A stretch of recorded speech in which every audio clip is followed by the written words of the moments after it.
Essayez de faire l'effort de prendre l'escalier plutôt que l'escalator, de prendre l'escalier plutôt que l'ascenseur si vous n'êtes pas en train de monter en haut de la tour Montparnasse. Voilà, essayez de réfléchir à la façon que vous pouvez avoir dans la journée pour compenser la sédentarité que vous vivez. Parce qu'on est dans une société qui est sédentaire. Moi aussi, je passe mon temps devant un ordinateur. Moi aussi, je passe mon temps assis sur mon scooter pour aller me balader ou pour aller travailler. Il faut que je compense. Toute la journée, je me dis, tiens, je suis resté assis plus de tant d'heures. Eh ben, je vais compenser en essayant de faire une activité, d'être debout, de marcher, de descendre une station de métro, par exemple, avant la station à laquelle je descends d'habitude. Le problème, c'est qu'il faut en prendre conscience. On s'assoit, on est sédentaire, c'est comme ça, la société est comme ça, il faut qu'on compense à un moment donné dans la journée.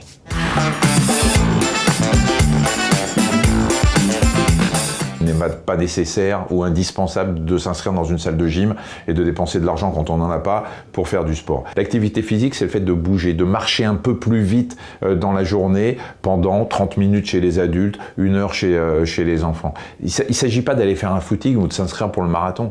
On peut faire du sport avec, ou de l'activité physique avec n'importe quoi, avec un petit ballon. Essayez de descendre une station de métro ou une station de bus ou tramway avant celle à laquelle on descend d'habitude, ne serait-ce que pour accélérer, pour augmenter les pas. Vous savez qu'on dit qu'il faut faire entre 6 000 et 10 000 pas par jour. Tout ça, ça coûte rien. Vous les avez à disposition. L'idée, quand vous êtes adolescent, et je sais qu'à travers Brut, on s'adresse et aux ados et aux jeunes adultes, c'est que vous trouviez quelque chose qui vous fait kiffer, quoi, qui vous fait plaisir. Si je vous dis, voilà, prenez vos chaussures et allez faire un footing et que ça vous plaît pas, vous allez arrêter au bout de 2 semaines. C'est pas le but. Le but, c'est que vous trouviez une activité qui soit accompagnée d'un certain plaisir, qui soit ludique, que ce soit une activité seule ou une activité en groupe. C'est toujours plus sympa quand on partage ces moments avec des potes.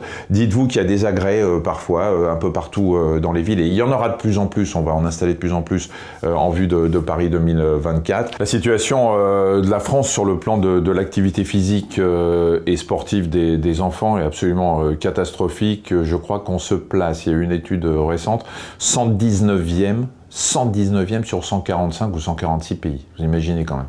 Ça veut dire que l'Organisation mondiale de la santé préconise que des enfants pratiquent une activité physique d'1 heure par jour, au moins 5 jours par semaine.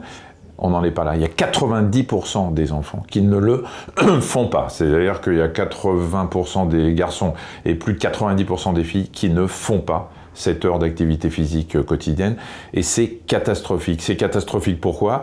Tout simplement parce que des enfants qui bougent pas font des adultes qui bougeront pas, que le lit des maladies cardiovasculaires, du diabète, de tout un tas de choses dont on peut reparler, bah, ça commence à se faire chez les enfants parce qu'ils sont tous en surcharge pondérale, enfin tous, il y en a beaucoup, il y a 20% des enfants qui sont en surpoids, il y en a qui sont obèses, il y a 5% des enfants qui sont obèses. Tous ces enfants-là, ils ne bougent pas, et vous savez pourquoi? Parce qu'ils sont souvent devant leur écran aussi dans la journée. Donc la situation est catastrophique en France. Alors on peut voir ça d'un côté très négatif, en se disant c'est une catastrophe, et ben voilà, on ne sait pas quoi faire.